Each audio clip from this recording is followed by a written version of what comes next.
In this lecture, we look at the long march through the institutions. That's a phrase that's drawn from the Italian Marxist writer Antonio Gramsci and his prison notebooks from 1929 to 1935. Gramsci had challenged Marxism, orthodox Marxism. Marx had argued that what was real in a political order was really the civil society, the economic relations that underlie it. And what we call politics was just a mere superstructure. It was the ideologies that were used to justify the mode of production and those who owned the mode of production and to justify the role of the disenfranchised laborers. And so Marx wanted to focus on class, not the superstructure of ideas. Gramsci had focused on the superstructure of ideas. He argued that there were certain institutions that peddled these ideologies, and that a minority could change society by changing the culture if they could just take over these key institutions in education and in bureaucracy and the like.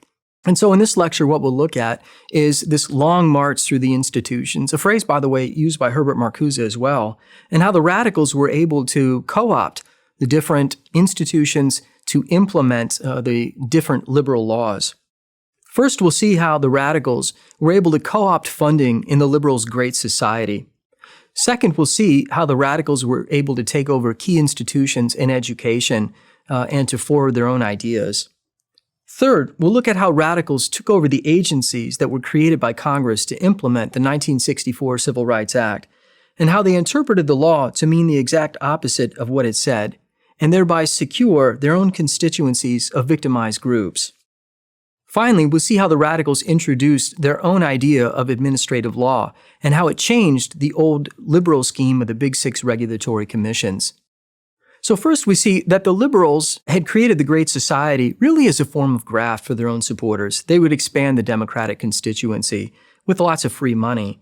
But the radicals used those liberal programs and liberal monies for their own ends. So first, we see how the radicals challenged the liberals within the programs of the Great Society itself. One of those was the community action programs. It was designed to increase participation of, and the maximum feasible participation of minority or disenfranchised groups. The liberals saw this as just adding to their constituency. How could they give free money to new voters? But the radicals wanted to actually empower the poor. And so they began to co-opt those community action programs for their own end. They used community action program monies for all kinds of controversial projects, like Leroy Jones' Black Arts Theater. Leroy Jones would perform Marxist plays on the streets of Harlem. Leroy Jones had said to Negro Digest, quote, "The black artist's role is to engage in the destruction of America as he knows it. His role is to report and reflect so precisely the nature of the society that white men will tremble, curse, and go mad because they will be drenched in the filth of their evil," end quote. The radicals were also able to co-opt money for the National Welfare Rights Organization, or ACORN, and community organizing. Another project that gained attention in the 1960s was the, quote, Hate Whitey Liberation School in Nashville, Tennessee.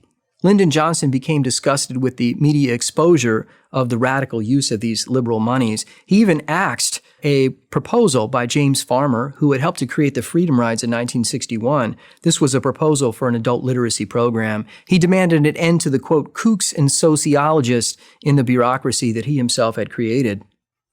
Secondly, we see how the radicals were able to use the liberals' 1965 Elementary and Secondary Education Act for their own ends. The liberals had wanted to use Title I funding to funnel it into school districts' budgets. And of course, this is how they got a majority of congressmen to sign on board the bill. What school district wants to turn down money? One 1977 study showed that instead of the money going to poor children, rather, more than half of it went to underperforming children. It meant that suburban schools received money just the same as poor schools. The radicals looked at education, and they began to create in the late 1960s and all throughout the 70s a vast literature of what they called hidden curriculum. What it meant was that teachers would now include in their teaching of curriculum new messages, and they would weed out the conservative ones. For example, the hidden curriculum in education, as the liberals had designed it, included, quote, sexist beliefs, attitudes, and values, including, quote, Christian doctrine, heterosexual bias, and speciesism. These were the ideas in the hidden curriculum that radicals needed to challenge so that they could liberate their own students. Paulo Freire's very famous 1970 Education for the Oppressed had argued that education must make, quote, oppression and its causes objects of reflection by the oppressed, end quote, and that teachers could then enlist children, quote, in the struggle against oppression. It meant that you would either take the side of oppression or you would fight against it. And children, elementary school children, must be enlisted in this battle. And so public schools became a battleground where you found spending for education going to liberal programs, school lunch programs, extra money for various projects, but it also went to radical programs. In 1971, Albert Shanker, who was the president of the American Federation of Teachers, had some 73,000 members. In 1971, he testified before Congress and he complained about the money being used for radical purposes. He listed in particular the United Bronx Parents Program, which received $3.2 million in federal funds. And yet he said this only served to, quote, stimulate violence. He said to Congress that the new federal, quote, legislation and court decisions tend to make everything that happens to a student in a school an adversary proceeding, end quote. He gives examples of teachers being pushed down the stairs, of being blamed for stealing their own materials. He said that every time a student is sent to the front office, the administration simply sends those students back to the classroom. And many of these outside radical organizations convinced the students that any act of disobedience was really an act of resistance to oppression against a racist and sexist system. There were other forms of curriculum that were supported by the radicals that had a global character. Globalism as we know it begins in the educational system in the late 60s and into the 70s, although it doesn't take on the importance that it would later on in the 1990s. For example, two scholars, Lee Anderson and James Becker, talked about a, quote, emerging global society.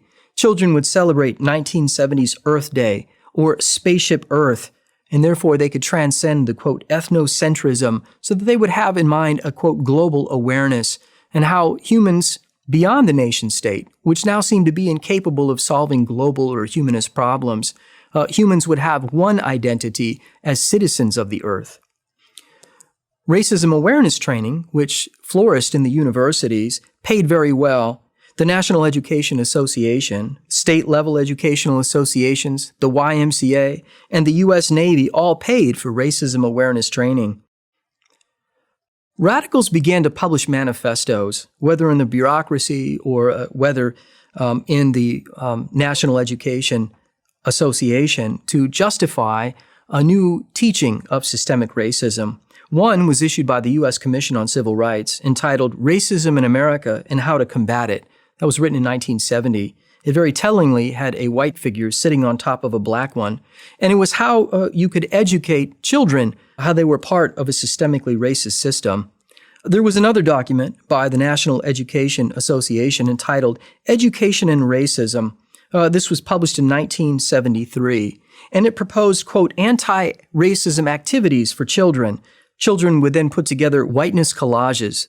They would look for the whiteness is rightness examples in corporate advertising, or they would have activities where students would form themselves into racial castes so they could understand what it felt like. According to this document, quote, all white individuals in our society are racist. Even if a white is totally free from all conscious racial prejudices, he remains a racist, for he receives benefits distributed by a white racist society through its institutions. Our institutional and cultural processes are so arranged as to automatically benefit whites just because they are white. It is essential for whites to recognize that they receive most of these racist benefits automatically, unconsciously, and unintentionally. So the system of identity politics that we hear about so much today was already in place by the late 60s and in the early 70s. By the early 70s, there was a codified dogma of systemic racism, not individual racism, the teaching that all whites were racist. In 1970, Pat Bidall forwarded a new definition of racism as, quote, power plus prejudice. And what that meant is that if you didn't have power in society, you could not be prejudiced. Women could never be sexist against men because women were disempowered. Black people could never be racist because they didn't have power in society. And so the solution, as always, is whites would confess their privilege and become allies in the crusade against racism. Next, we see that radicals took over the agencies that would implement the Civil Rights Act of 1964. The Civil Rights Act had explicitly barred racial preference in hiring, even to rectify past injustices. Here are some of these sections of the Act. The Civil Rights Act, Section 703H, approved impartial hiring tests. What that meant is that businesses could use impartial tests to judge whether a candidate would be good for hire. And there may be disparate outcomes, racial outcomes, depending on which group scored well on the test. That was legitimate, according to the 64 Civil Rights Act. Section 703J banned affirmative action and all attempts at racial balancing as a form of reverse discrimination. Very famously, Hubert Humphrey stood on the congressional floor and stated that if anyone could find a mandate for racial quotas, he would eat those pages. And of course, there was the famous conservative joke that if we were going by EEOC or OCR interpretations, Hubert Humphrey would have died of indigestion. Section 706G mandated that one must show intent to discriminate, not just statistical proportions. Again, an actual incident of racism committed against a particular individual or group of individuals, but not just the fact that a particular group of individuals was not statistically represented. So how were the radicals able to pull this off when the liberals were so clear in trying to stop reverse racism from taking place? I should point out that the Civil Rights Act of 1964 was a very well-documented act. It's one of the last great examples of this in American history, where it's an immense bill, but you could look at congressional debates and understand the positions taken by legislators for every section of the bill. That's not how it happens today. Now Congress will delegate lawmaking authority in these large pieces of legislation, thousands of pages, to different administrative agencies. As I recall, some 42 provisions were delegated to administrative agencies in the Affordable Care Act so that they could make determinations that congresspersons thought were too controversial to take a stand on the floor itself. And so as the radicals ensconced themselves and took over many of these agencies, the Office of Civil Rights, for example, they could look for help to judges. Judges praised the expertise in equity and diversity of those in these agencies, and they would uphold new standards that controverted the bill itself. For example, the standard of equitable relief, adding a power of injunction. What that means is in the application of non-discrimination law, instead of yanking funding from educational institutions, judges would add a power of injunction so that any of the officers who were charged with the administering the order handed down from the agency failed to do so, they could be charged with contempt of court. It was a way of circumventing the threat of pulling funding from educational institutions. Praising the expertise of the Office of Civil Rights, the Office of Civil Rights would then issue informal guidance to recipients of federal funds that it then expected the courts to uphold. Courts in turn would then defer to the Office of Civil Rights interpretive memos, clarifications, and guidelines, meaning that civil rights law is not really a law in any proper sense of the word. It's a labyrinth of these memos and interpretive guidelines and documents that only experts can decipher. Many of the rules that were passed in the agencies violated the law itself, and they entered law without a congressional debate. In 1970, the OCR demanded bilingual education. In 1971, the Supreme Court approved a forced busing scheme, which was in contravention of the law itself. Very telling was the inclusion of affirmative action in government contracts. In 1968, the Office of Federal Contract Compliance set certain standards for companies that contracted with the federal government. This was squashed in Congress by the Comptroller Elmer Statz, and it also violated long-standing bidding processes through Congress. But in one of the ironies of the period, Nixon renewed the Philadelphia Plan or affirmative action in his own administration. In 1969, through Order Number 4, the OFCC extended preferential hiring to all federal contracts, which included about a third of the labor force. Next, we get to the Equal Employment Opportunity Commission, which was there to implement Title VII of the 1964 Civil Rights Act. Congress had intentionally made the EEOC weak. It was called a paper tiger or a toothless tiger. This had to do with individuals who were suing companies claiming to be discriminated against for racial or sexually motivated reasons.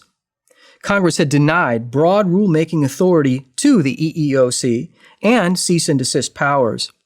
But, as with the other agencies, there was a turnover of those on the commission. For example, the placement of Clifford Alexander and many staffers like Timothy Jenkins, who had a much more radical agenda. The EEOC and its staffers began to argue for systemic racism and not individual impact in cases of racism. And the court simply adopted the new standard of systemic racism in the form of, quote, disparate impact in Griggs v. Duke Power Company in 1971, which overturned an objective test that was applied by that company that had a disparate impact on the applicants by group. In the 1972 Equal Opportunity Act, the EEOC was given the power by Congress to prosecute, whereas before it had to recommend prosecution to the DOJ. Large corporations paid out millions of dollars in what amounted to a shakedown. In 1978, agencies passed the 4/5 rule, and that rule was that a company's, quote, selection rate for any race, sex, or ethnic group, which is less than 4/5 of the rate for the group with the highest rate, will generally be regarded as evidence of adverse impact. And so the nation abandoned the legal standard of equal opportunity for equitable relief, or the, quote, full equality of groups. Nathan Glazer, in his review of the Civil Rights Commission's 300-page report in 1970, concluded, quote, there is scarcely a reference to any single case of discrimination by anybody in this enormous report. It uses a new measure, the achievement of full equality of groups. And so group differences were de facto evidence of discrimination and thus the need for government interventions. The federal courts upheld preferential treatment in voting, union seniority, education, hiring, promotion, and job tests, and the civil rights agencies grew and radicals became entrenched in them, where they defended their own privilege and they claimed to deliver entitlements to their constituents. To give you an example, blacks were 11% of the population, and yet they were 15% of federal employees. Every civil rights agency grew in personnel and in budget. The EEOC in 1967 had 570 employees. In 1973, it had 1,500 employees. The staff grew from 1966 to 1980 from 314 to 3,746. And over the same period, the budget grew from $2.3 million to $125 million. Even as the EEOC hired fewer whites. In 1966, there were 40% black employees at the EEOC. In 1971, it increased to 49%. And they had to lower standards to do so. They largely ended the, quote, arithmetic and algebraic components of the Federal Service Entrance Examination, noted Nathan Glazer. As these agencies delivered entitlements to their constituents, the number of victim groups that could see benefits for themselves grew. To women, Hispanics, Asians, Indians, the elderly, disabled, and homosexuals, and we'll look at a couple of these groups. Concerning sexual education, the EEOC again began conservatively. The commissioners Eileen Hernandez and Richard Graham vacated their seats, seeing them as not being very helpful to women because the EEOC would monitor discrimination on the basis of sex, or so was charged to do. And so they vacated their seats to go help start the National Organization for Women, which would then sue the EEOC on behalf of women. The new appointees in the EEOC took a much more radical view. In 1971, in the revised Order No. 4, quietly extended preferential treatment to women. The 1972 Title IX Education Amendments became a Trojan horse for activism. Birch Bayh had written the amendment and signed it into law, and all he had in mind was women's sports. Nixon, in his signing statement, had only mentioned forced busing. The Title IX Education Amendments prohibited discrimination in federally funded educational programs. And yet the activists at HUE, and Health Education and Welfare, applied, quote, adverse impact, the new standard to recruiting, admissions, financial aid, student rules and housing, healthcare, student hiring, curriculum, and women's studies. In 1974, the Office of Education, under the authority of Title IX, set aside $2.7 million in grants for, quote, ethnic heritage studies. Agencies redefined sexual harassment to mean underrepresentation in medical and in law schools. And so what was created was a regulatory morass of graft with myriad well-paid compliance officers at every school and college. When we look at Hispanics as a civil rights group, they had several problems as a group. The first is that they were legally white. In the Ninth Circuit case in 1947, Mendez v. Westminster, the Ninth Circuit ruled that children with Spanish surnames could not be segregated in school. However, under California law, you could still segregate Negroes, Indians, and Mongolians. And so the claim by Hispanic civil rights groups, LULAC and La Raza, became that Hispanics were not white. They were white other. This was changed in the Cisneros v. Corpus Christi Supreme Court ruling in 1970, where Hispanics were accorded civil rights protection as a minority group. The second problem that Hispanics had was that there were so few of them in number. One of the myths that I've heard quite a bit is that Mexicans didn't cross the border crossed them in the Mexican-American War. One of the problems is that there were only a few thousand Mexicans that were living in the Mexican Federation in those areas of the Southwest. In 1960, the Hispanic population was only 4.7%. And if you looked at Hispanic civil rights as a movement led by Cesar Chavez, it really focused on protecting organized labor, the fruit pickers. Chavez organized the Delano grape strike from 1965 to 1970. He founded the United Farm Workers to try to drive up wages for the farm workers so they could receive some of the same protections as unionized laborers. By the mid-1970s, there was a shift from farm worker rights and union wages to illegals as a form of racial power. So we find this odd coalition between Hispanic civil rights groups and large business. Big business wanted cheap laborers, and through James Eastland, who chaired the Immigration Committee in the Senate, they were able to introduce the Texas Proviso, which barred any attempt to enforce employer sanctions or punishments to employers for hiring illegals. And it's through that same Senate that House bills in 1972 and 1973 were squashed. And so the civil rights movement for Hispanics in this alliance with business groups focused on lax enforcement, which encouraged more immigrants. In 1965, the Border Patrol in San Diego picked up 4,000 illegals. In 1976, the same Border Patrol in San Diego picked up 421,000. In 1986, 1 million illegals were apprehended. And thus we see the great irony that civil rights was used to secure entitlements and preferences for millions who would never face discrimination under Jim Crow. In the shift from worker protections to a focus on immigration, civil rights groups like MALDEF or LULAC argued that, quote, to check one's legal status, end quote, was a, quote, act of degradation and oppression. Black civil rights groups, the NAACP and the Urban League, at first opposed increased migration as a challenge to black workers' wages. They would sign on board with increased immigration in a view that it would increase their own power as a civil rights group with the increased number of minorities. The final way we see the influence of the radicals is in a new form of administrative law, which was called command and control. In administrative law, we see a move towards what was called the social regulatory regime in federal agencies and in administrative law. If we compare them to the liberals, remember that the liberals had instituted the Big Six regulatory boards and commissions that were there to protect industries, and where the commissions would work closely with industries. They could set prices, but they also set entry restrictions. They blocked standing for those seeking deregulation, smaller businesses who want to enter the market, and competition increasing waivers. But the radicals argued there was no such thing as public interest. Rather, there were only, quote, distinct interests of various individuals and groups in society. Those groups were civil rights groups, environmentalist groups, consumer protection groups, and worker health and safety groups. And in this new radical formula, elites could mobilize in what was called public interest law. Elites could mobilize and represent unorganized and underrepresented groups. And in the new public interest law, one very famous group was Ralph Nader's Raiders. They could fight for the rights of these constituencies within the agencies themselves, and then friendly courts proved willing to cooperate.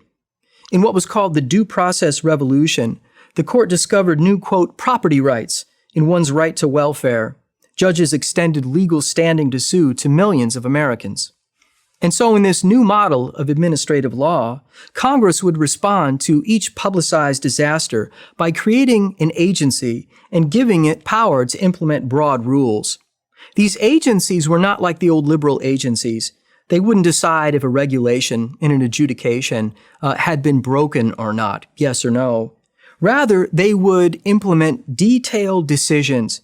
They would set economy-wide standards across entire industries. They became the most expensive forms of regulation that the country had ever seen. Congress benefited from this because it could avoid lengthy hearings. It could claim credit for legislation, and yet it could blame the bureaucracy if the implementation was not popular and say that the problem was the bureaucrats not understanding congressional intention.